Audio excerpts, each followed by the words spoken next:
You're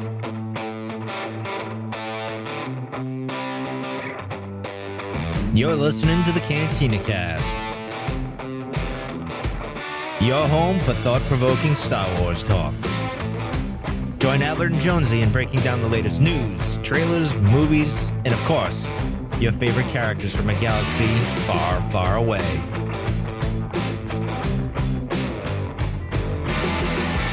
Hello, everyone, and welcome to another special episode of the Cantina Cast. My name is Albert Padilla, and this is Road to Celebration Part 3.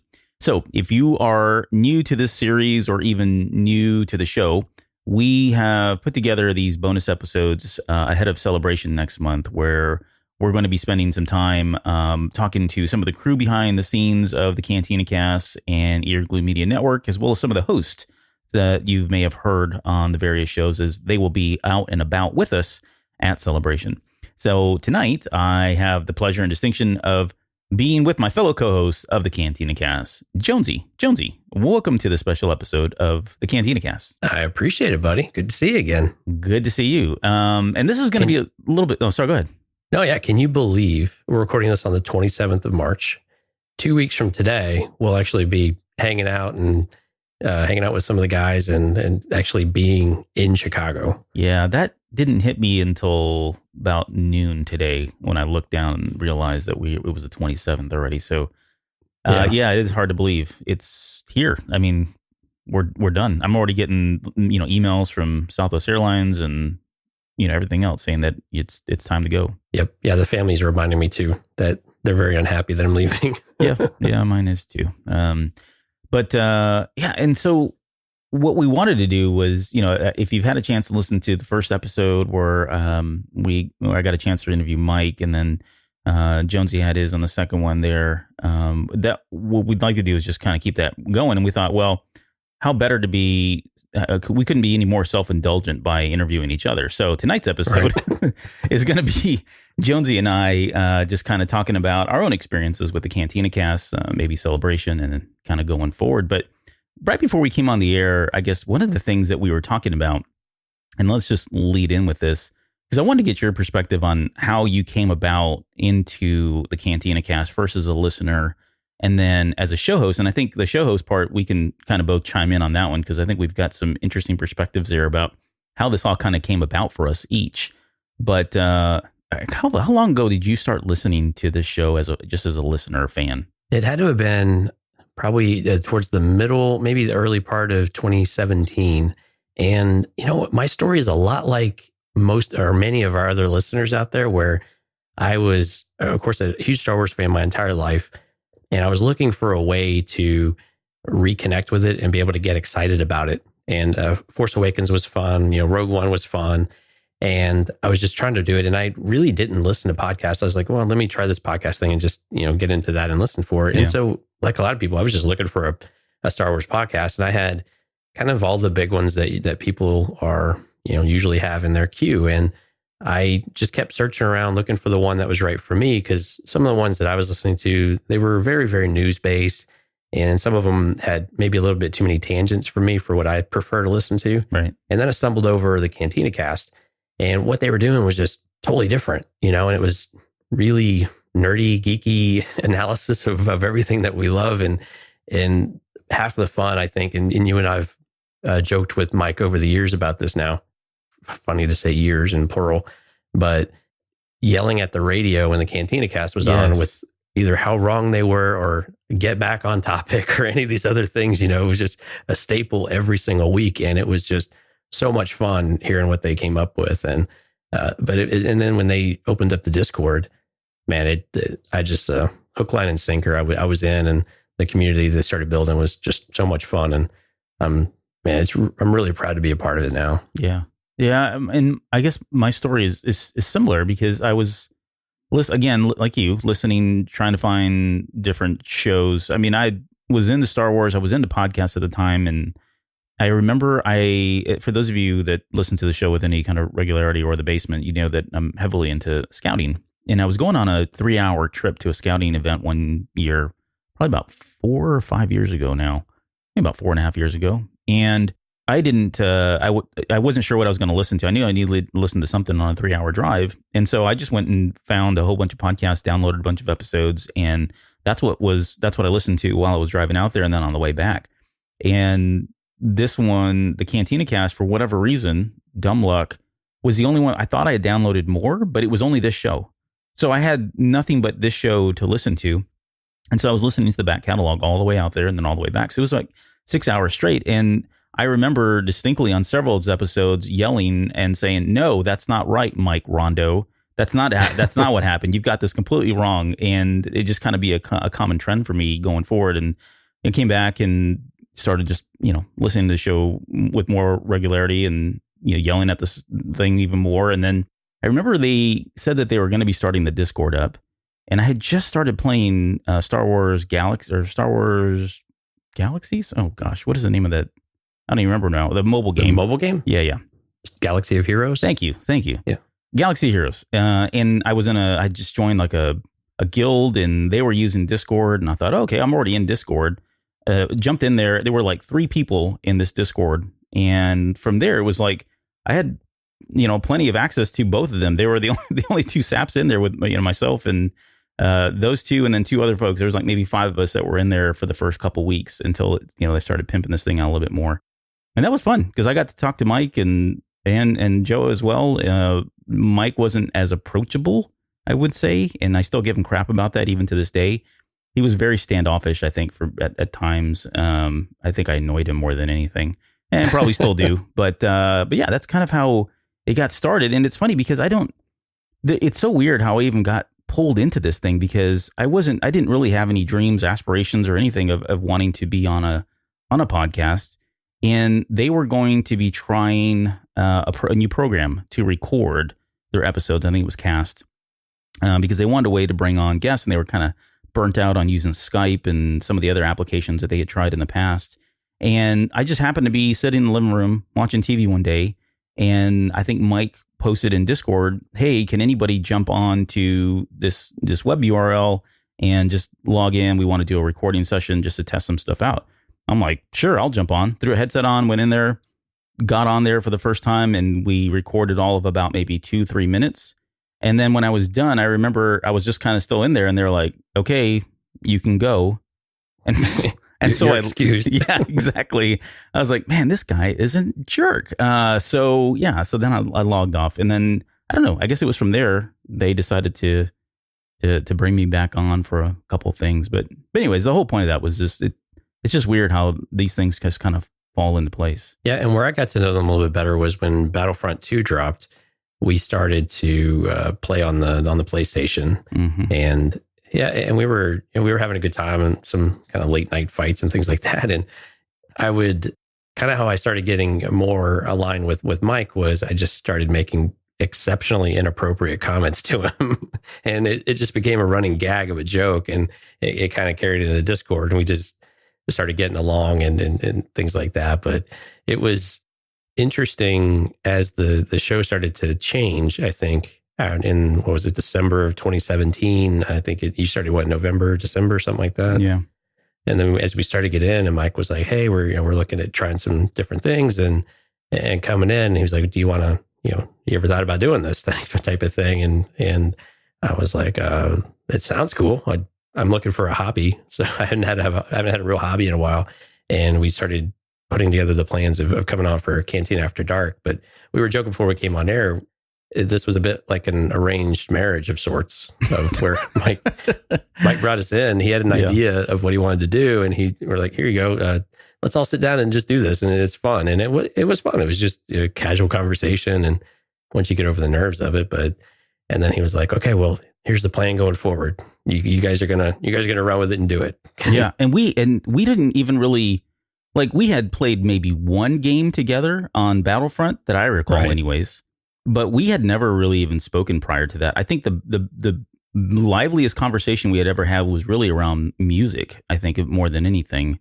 Not even Cantina Star Wars Radio, related. Right? Yeah, it was when I was doing Cantina Radio. Yeah. And beyond that, I honestly I didn't know who you were. I didn't know what your voice sounded like. And Mike was like, "Yeah, Jonesy's going to be taking over now." And I thought, okay, cool. Who the hell is Jonesy? I don't know who this is. He still asks this question. I still ask it. Who's this guy that keeps showing up every week for the show? But yeah, it was just weird how it kind of all came. And I'm glad. I mean, I'm thankful, and I think the show works. And I think we've had enough, feedback to tell us that we're at least doing something okay.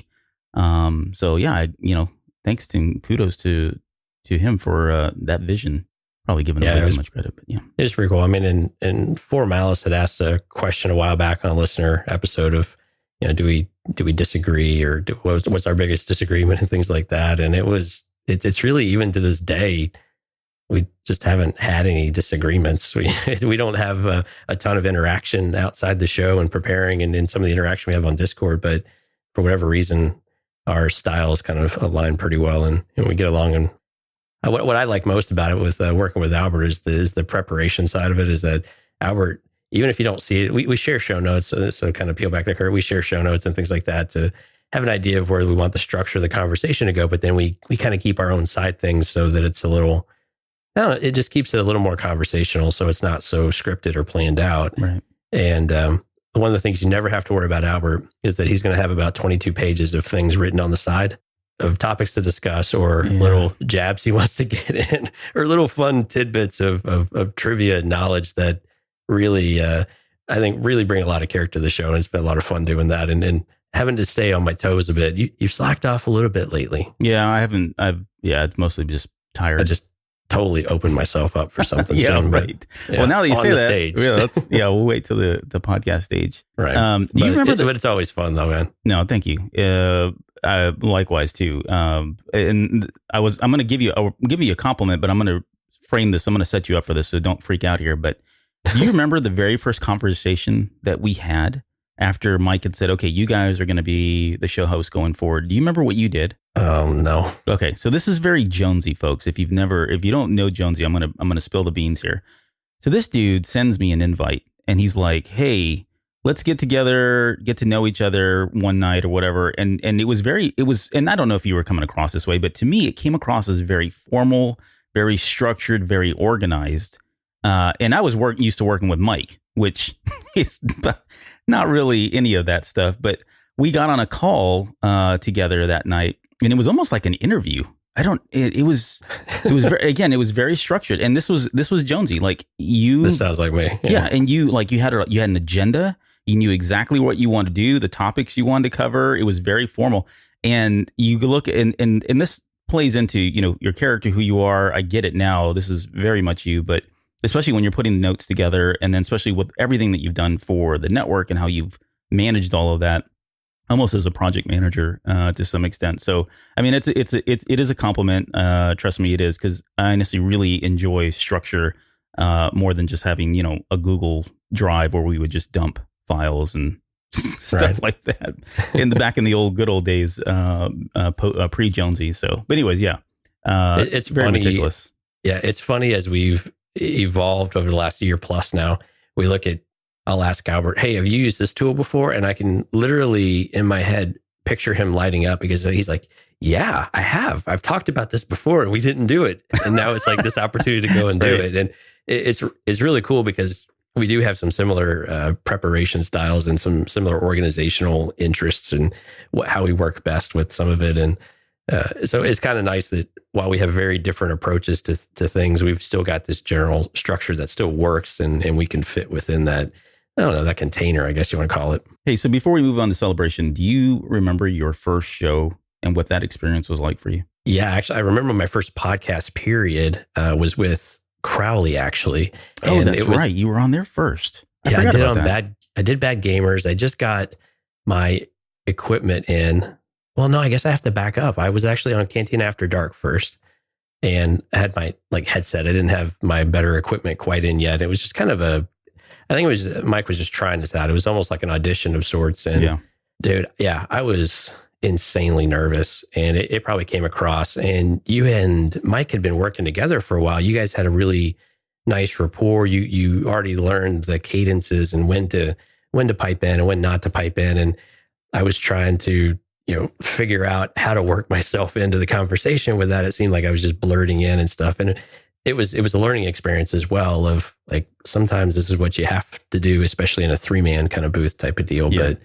But yeah, I do remember that. And I definitely remember my experience when I got my nice equipment in with Crowley. And I was so disappointed with how that turned out because I didn't have any of it dialed in very well. And oh man, I was crushed. Yep. Yeah. Yep. And I know Mike went through a whole session with you, like to tweak it all, or somebody did. I don't remember if it was Mike or SP or somebody, I think, helped you get all that tweaked out. I pinged like everybody. I was like, why do I suck so much? Yeah. How about you? What was your first experience with Mike like? It was, so I think I was originally tapped to come in and help with on episode 201. It was family attachments, and they let me pick the episode. Like, again, I hadn't done anything outside of jumping into Discord, seeing that message, doing that little test with them. And then they reached out to me and said, hey, do you want to come on the show at some point? And I was like, sure, I guess if you want me on the show, I'll be more than happy to come on. And I'm thinking, okay, I'll just come on and chime in, make a couple jokes here and there, and then I'll be out and be done with it. And next thing I know, Joe is like, hey, we're going to let you pick the topic. And I'm like, what? I'm picking the topic? I don't even know like what I would even pick. And so 201 was family attachments because I said, I'm going to just pick something that's really close to me, personal to me, and that's family. And so that's what we did. And then I ended up making show notes, which I had no idea what the hell I was doing when trying to make up show notes for this thing. I come on there and they introduced me as the Discord manager, which I was like, oh, okay, I guess I'm the Discord manager. They said I was a social media manager, which I don't know that I was. I think they were overselling what I was doing at the time. I think I posted a couple pictures for them and that was about it. And then they labeled me as the maintenance guy. That was Mike. And I'm like, okay, what is my role really here? So 201 stuck for a while too. Yeah, it did stick for a while. Or the maintenance man or something. So that was in 201. And then I thought I did terrible. Like I didn't know whether I did well, didn't do well. I got a lot of feedback after the episode and it didn't sound very constructive from the guys. And they weren't being, well, I shouldn't say that. That sounds bad. They were being constructive. It didn't sound like they really enjoyed what I had provided, what I had done. And I thought, okay, well, it was fun. I'll probably never get a call back. 202 came out, 203, 204, yada, yada. And I'm thinking, well, yep, I'm done. And then 207 was about to come out and they finally called and said, hey, Joe, I can't make this one. Do you mind coming on? We're going to do the Rogue One 1 year later. And I was, of course, all down for that because I really enjoyed Rogue One. Right. And then it wasn't until 220 that I was announced as officially as the replacement, I guess, or once Joe had left and Mike was going to be, doing it, keep the show going. So I guess overall, emotionally, yeah, it was a little, I don't know if it was nerve wracking or I was nervous. I was excited. And that probably came out because I felt like I was just like this hyper chihuahua the entire time on those episodes. But other than that, yeah, it was a lot of fun. And, here we are. Well, I remember when we took the reins over full time, just the two of us, and we kind of went big, or kind of go big or go home. We knew we were either going to get fired or maybe it was a test if it was going to work out. When we decided to tackle the Force with our first we had to break it into 2 episodes because it was just way too much. And man, yeah, you're right. Trying to put together notes that first time and you're like, oh my goodness, I don't know what I'm doing, first of all. Yeah. And now I've got to do, and I haven't done as much research for a show since then as we did for that first set. I think I literally did like 3 or 4 days, almost solid of research. I blew off working. I was just so, I was so excited, but I was also just terrified because you can't get this subject wrong. Yeah. And not really piss off everybody in the process, without it being at least somewhat sound in your argument. And man, I was really glad we did it because I think it was a really bold kind of first step for us to do it. And I'm still very, very proud of those 2 shoad in particular. But yeah, I am too. I mean, we covered some great content. I think we learned a lot on our own because, we had really not worked together up until that point. And, I think the amount of preparation that I think and I did the same thing, over prepared to the nth degree. But I think that eliminated that piece of it, right? And so really it allowed us just to kind of focus on the chemistry, getting to know each other, knowing when to shut up, when not to speak, that kind of thing. And from that point, we just kind of built on it. So I think it turned out pretty well. I think we did the right thing and the right approach at that point, but it just felt super stressful at the time. Yeah. All right. Well, maybe enough of memory lane here. Yeah. Celebration. So yeah, that's a thing. Yeah, here we are.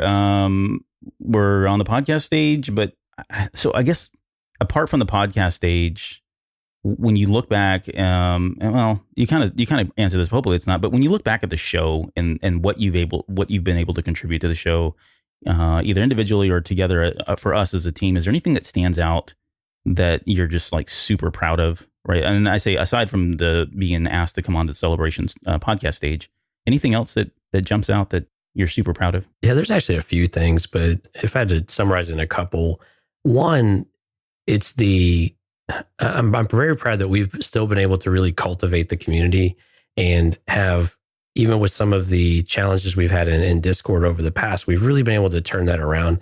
And you and I have really been able to create a more open and friendly environment for everyone to feel welcome and have opinions and have great debates. And even when we even when we disagree or we have something like that, we don't have the polarity of some of it anymore. And I'm really excited that we've been able to grow the community again. And, it's tough. I mean, these things, they ebb and flow a little bit. People's interests kind of come and go.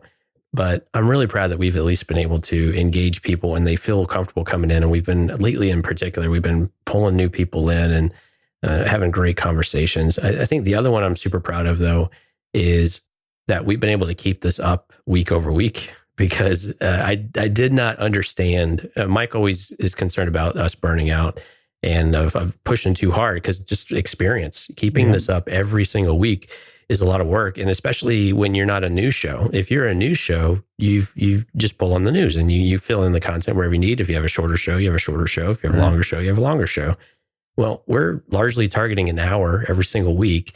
And we don't want to just do the news. We want to do something that's actually thought-provoking and unique and a different perspective on it and our perspective on it. And then our experience is kind of blended in with it. And where does this stuff go? And I think it's really cool that we've been able to do that. It's tough sometimes. It's easier others, but I'm really proud that we've been able to keep that up. Yeah, we take little breaks like over the holidays or something like that, but being able to keep that pace is really something. And then anybody that does in the podcast space, I have a lot of I have a lot of respect for them. Yeah. Yeah. What about you? What are a couple of things for you? No, I would echo it. In fact, that's what I had in mind, is just the fact that, one, we've been able to kind of keep this going as we have been. And then secondly, especially, I think one of the things I'm proud of is the stance that we took going into The Last Jedi, in not getting caught up in all of the drama and the negativity around it. I've shared my opinions, I don't know how many times on this show, about The Last Jedi and how I feel about it. So if you don't know where I stand on it, go listen to those shows. But at the same time, I think it was incumbent upon us to make sure that we were portraying a fair and, I guess, a objective view as much as we could, and be respectful about other people's opinions. I don't have a problem if someone absolutely loves The Last Jedi and someone absolutely cannot stand and hates The Last Jedi. They're both Star Wars fans, and I think that was, when I look back and I think about some of the other shows and I think about that time and how toxic a lot of that was, that we were consciously saying, stay the course. We're not going to get into it.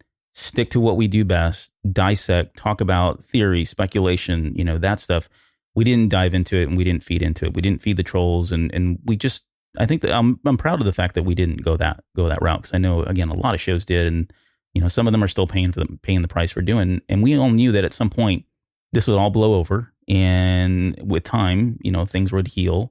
And especially once we got episode 9 and then we had a final wrap, then we can reserve our final kind of judgments and calls and opinions for the series as a whole then, and not start jumping ahead too soon. So, looking back, I think we took the high road, and I think we're better for doing it. So, yeah, it's one of these things of where we stuck to the content rather than kind of deviating from that and analyzing the content for what it was and how it fits. Yeah. And I think that's what, we had lots of feedback that's what people enjoyed. They wanted to talk about Star Wars. They don't necessarily want to talk about some of the other stuff that goes around with it, because quite honestly, that had stress, man. Like, I don't know about you, but all of the pressures and even some of the negative comments we received and just the environment that we had for a while. We were getting it. Fandom in general. Yeah, it was really, that has a lot of stress of just, it really saps your enjoyment out of things. And that was one thing that we did not want to lose. We love this stuff. And one of the things I enjoy most about Star Wars is even when I'm not the biggest fan of something in particular, there's always something in there that I can enjoy.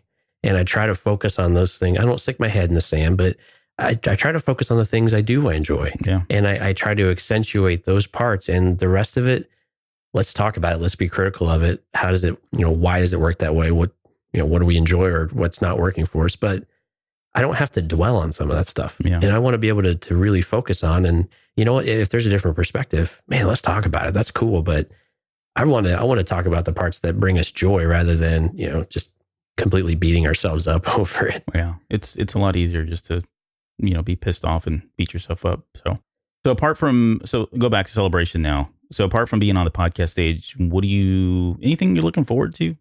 I know we've talked about a lot of stuff, but yeah, like everybody, it's got to be episode 9. I mean, the environment for episode 9 being the opportunity to be in a room. And again, we don't know that we're going to guarantee to be in one of the rooms or any of the rooms for that matter, but the opportunity to be in the room with thousands of other Star Wars fans with that anticipation and that just electricity in the room, it is going to be palpable when we're there. And I think it's going to be everywhere. This buzz is just going to be incredible. And I equated it to a bit of a sports analogy before of, you have something really exciting, especially like playoff type of sports. And not to dwell on sports too much, but that electricity is really hard to bottle. Yeah. You can't replicate that. And it's hard to really describe to people what it means. I mean, I'm just talking about it. I'm remembering some of the experiences I've had in other events, and I get goosebumps, and then the hairs kind of rise up on your arm, right? And that's what it means to be at this type of event.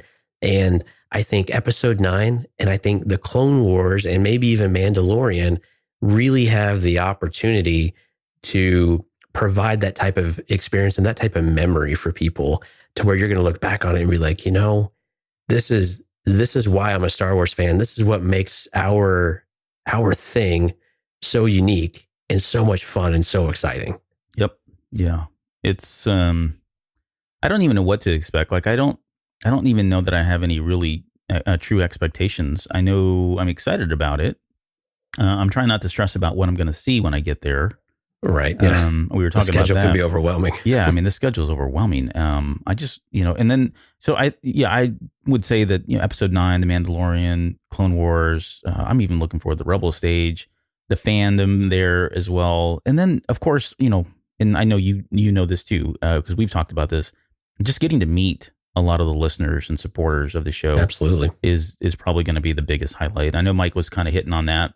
And at the end of the day, that's probably what we're going to remember most, right? After, 5 years from now, we're going to remember all the times that we weren't standing in line or sitting there in front of the stage. We're going to remember the experiences and the memories that we shared with some of the people that listen to the show, support the show, and some of them that we just meet there that we didn't know, but there's a kindred spirit because we're all Star Wars fans. I'm really looking forward to that. That's the social aspect of Star Wars and this fandom has always been something that's been appeasing ever since the days of jumping in line with somebody and waiting, a couple days to buy tickets. And by the end of that period, they're your best friend and you're exchanging phone numbers. And, right. I mean, it's always just been there. And it's just going to be, hugely manifested here at Star Wars Celebration. So, right. And when we did our meetup in Austin last year, it was like that with just a handful of us, right? But it was still just so cool to be able to sit around a table and talk about Star Wars and talk about other random things that we enjoyed and just get to know people a little bit. And we got to go see a movie too and all that. But it's just really cool, man, to interact with people. That's probably the part actually I'm most nervous about too, is not being a jerk either. Like making sure you put your best foot forward type of thing, and it's a little bit weird because people might look at you a little bit differently because you talk a lot on the radio effectively, right? And then the things you say, you want to make sure you don't say something stupid in the process, which is exceptionally difficult sometimes. Yep. Open mouth, answered foot kind of thing. Right. I asked Mike this question, so I wanted to ask you too, but is there something that, you're going to be meeting a lot of people there. Is there something that you want people to know about you that they don't know about you already? Probably not. No, yeah, all the bad stuff. The bad stuff. Yeah, go ahead. Get it all out. No, Man, I just love people. I really do. I'm a little standoffish, and I'm a little bit shy at first. So don't take it personally if I'm a little bit nervous or I'm a little awkward. It's just kind of me until I warm up a little bit to you, or after a beer or two, something like that. That's so funny because Mike said the same thing.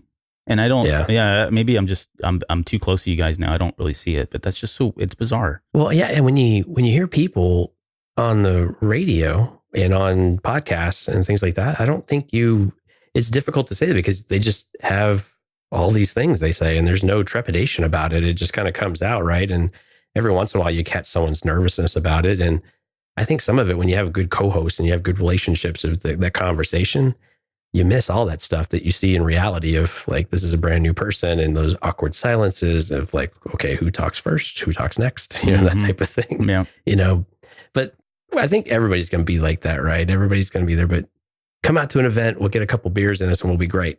And everything will be fine. It'll be fine. You won't even notice anymore. Right. How about you? What was the question?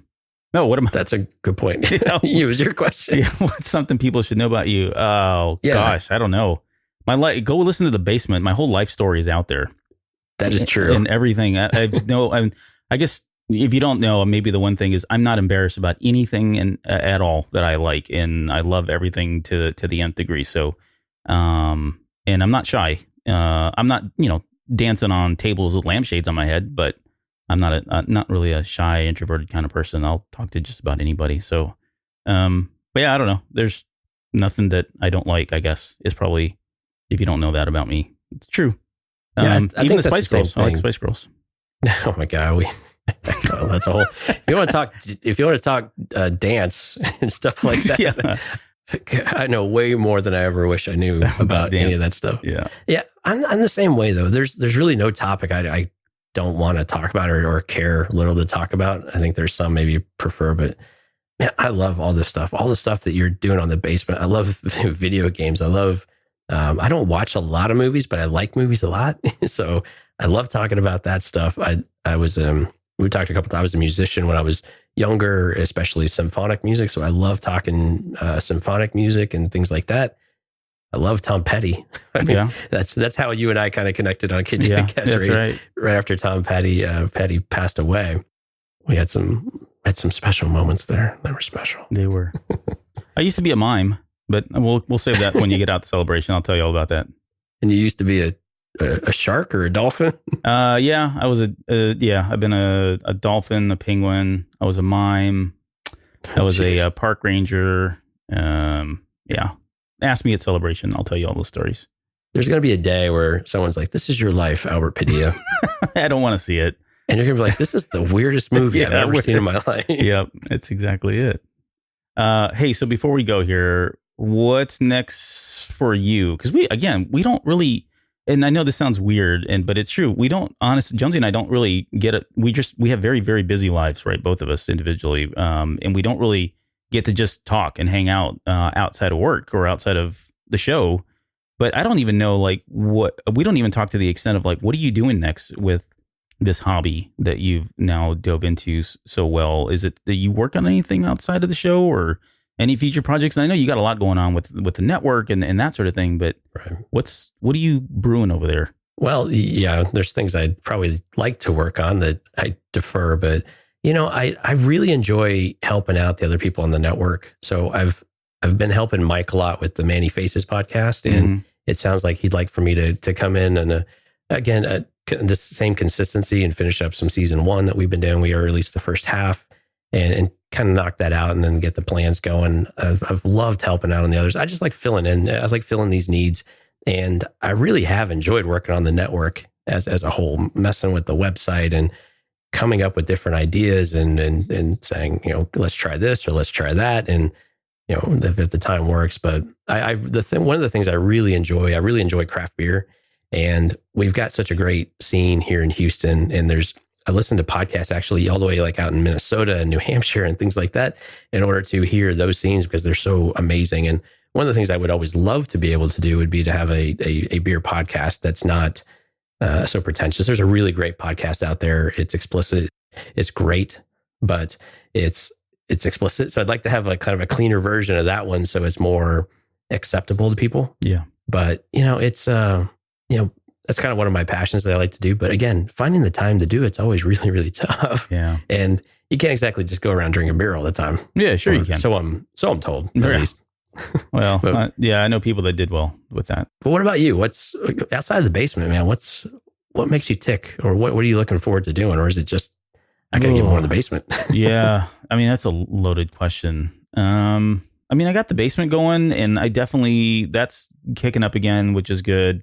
I'd like to find a permanent host for that. I thought what we did with all of the variation, the varying hosts was a great start, but I honestly, I think I'm maybe leaning, and I'm probably spoiling stuff here. I'm kind of leaning towards looking for a permanent host. I'd like to get a permanent host on there, get that going again with regular succession. And then I'm looking forward to, Ready Player 2. And when that comes out, there's a lot of new things that I want to try once that hits. But I don't know. Beyond that, I've always talked about doing like a Lost podcast, because Lost is something that I was always a huge fan of. So maybe at some point I'd like to dive into that. But to be honest, I got a lot of things. I'd love to do Cantina Radio regularly. I'd love to do YouTube videos, more like shorter YouTube videos from the Cantina Cast. But like you said, it's just time, man. It's just hard to get in. This is a lot of work, guys. Trust me, there's a lot of work that goes into this every week. But once you factor in that and family and jobs and everything else that we do, just not a lot of time. I wish there was. So. Yeah. And I think that's the challenge. I mean, that's part of the things that we've had to learn over the last really getting, I guess we're right at a year now. We've had to really learn is where, even if we've got the skill sets to do certain things, how do we dial that back and make sure that we can deliver on it a bit more, and learning how we, what our schedules look like and what we can accomplish, based on what we want to accomplish. And there are a lot of things we'd love to be able to do. I think we both agree we'd love to be able to, we want to do more for Patreon. And we want to be able to do more bonus type of content. I think in general, you've wanted to do more bonus on the basement as well. I know. Yeah. And it's just, so how do we do that and get a little help along the way? Sometimes we might be able to do that too. And there's a delicate balance with all of these things, but we're going to make some of it work, and we hope everyone sticks around for the ride, because we think we've got a great year coming up. And once we get past the celebration here, I'm hoping that we'll have some news to share by this summer or something like that. Yeah. I mean, there's just so much content coming out, right? Especially with Disney Plus launching. We've got new shows. I mean, we're going to have, there was a little bit of time there where I felt like we were in a drought. There was, we were looking for things to talk about that had, one, were fresh, exciting, or something that people would be interested in doing, and two, hadn't already been covered ad nauseum from some of the other shows that Mike, Joe, and all the other co-hosts had been on and done in the past. And we're not going to have that problem going into the rest of this year. So, right. There's a lot of stuff that we've got to bring to you guys just in the regular show. So we're looking forward to that. Hey, and if people need Disney parks commentary or advice, let me know. I'll give you my wife's phone number. Honey, get ready. They're coming. She's the planner. Yeah. Hey, before we go, you got anything else, any other questions, anything else you want to talk about? No, just, a huge thanks to Mike again. Well, we've said this before, but, huge thanks for the opportunity, and all the guys. I mean, Joe, Josh, Crowley, Jason now with the network, SP, who's a strong supporter of ours. We really couldn't have done any of this stuff without each and every one of them. And they have been such a huge help in the support, or with advice, or just ideas, and contributing in their own unique ways. And man, thank you so much to all of those folks. And I'm excited that we're going to get to see them at Celebration. I'm excited that some of the other listeners are going to get to meet them too, and hopefully see how awesome they are, and maybe expose them to some of the other shows we've got on the network, and just find something that someone else might enjoy. We're not pushing this stuff on anybody, but I think there's a lot of fun stuff there, and they're all producing really great content as well. But I hope we all get the opportunity to kind of hang out and introduce some people to others, and really continue building the community. Yeah. Yeah, echo all of that, 100%. It's going to be so exciting to finally get to meet all these folks and to see everyone and just be together outside of, Discord and, podcast reviews and comments and that kind of thing. So looking forward to that. And I tell you one thing that is a little bit nerve wracking though, is I have a couple of real life friends that are going out to Celebration. And this is where your real life and your podcast life start to cross. Yep. So my buddy Jamie that I work with, and my buddy Twan, of course, I've mentioned a handful of times, are going out there as well. And so kind of having these things commingle is a completely different experience. So I'm hoping all that goes well too. It will. I've got my questions ready, so don't worry. We'll get it all out there at some point. All right. Well, that's going to do it, I think, for this episode. Hopefully you guys enjoyed it. Kind of getting to know us more than you probably already did from just the show. We're definitely looking forward to seeing you all at Celebration. And we've got one more show coming out. I think we're going to try to do one more of these bonus episodes prior to Celebration. And then after that, we'll have, I think, another full show. And then I think we're going to go on a break just in preparation for Celebration. But don't worry, once we get out to Celebration, our intent is to give you something on a daily basis. So Mike has got a lot of gear.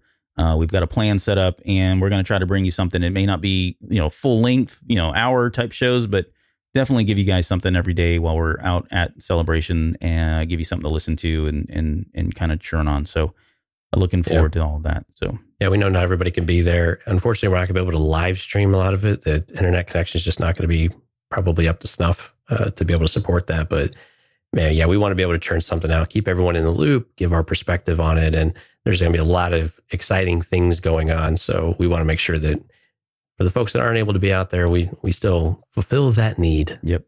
All right. Now that's going to do it. The next full episode will be the 20-year anniversary review, or I don't know. What are we calling that? Yeah, I'm actually kind of excited about it. The Phantom to Menace. be honest with you. Yeah. I did not expect to be excited about it, but I got to watch it the other day. And I was like, you know what? Yeah, not too bad. Yeah. Lucas so I'm had looking forward to something going on talking about here. it with you. What's that? Yeah, I'm looking forward to talking about it with you. Yeah. We've never talked about it really. So, well, anyways, that'll be the next episode. So until then, we will see you guys on the next episode.